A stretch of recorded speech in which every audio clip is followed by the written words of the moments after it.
Hi, I'm Eveline. I'm going to talk a little bit about PDA. What does PDA feel like?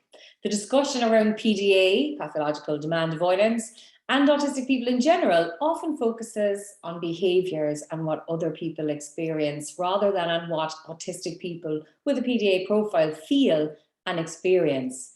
We are sentient beings, human, and so we feel, we react, and we do our best to keep ourselves safe in this world.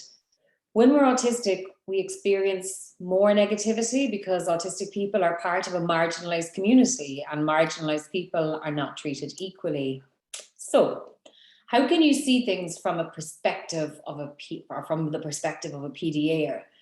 Thinking about emotions and how situations bring about emotional responses from you is a good way to start.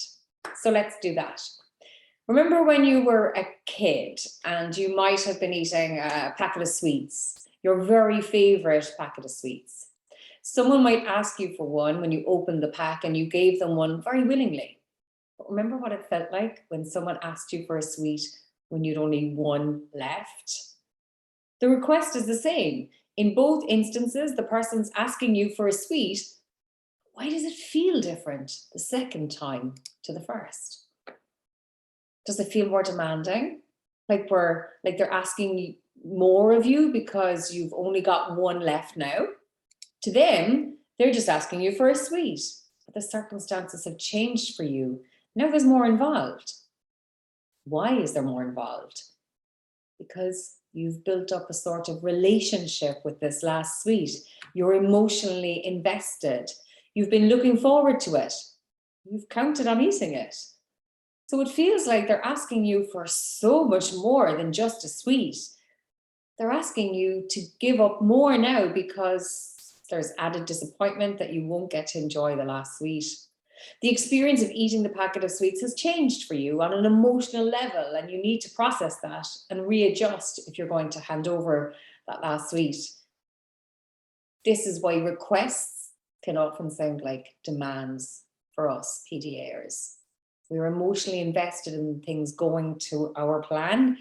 Often this is because we're just about holding it together, and adjustments or requests might seem trivial to the observer, but they're huge to us because a lot of careful planning has gone into managing our day and our world so that we don't have to deal with extra upset.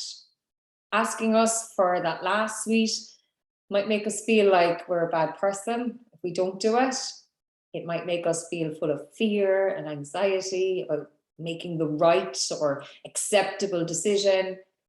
We may feel judged, even if there's no judgment there because we have felt it so many times before. Giving away a sweet when you have a full packet is not the same as giving one away when you're down to your last one or two. Asking a PDAer to do something when all of our emotional energy is used up is not the same as asking someone who has lots of emotional energy to do something.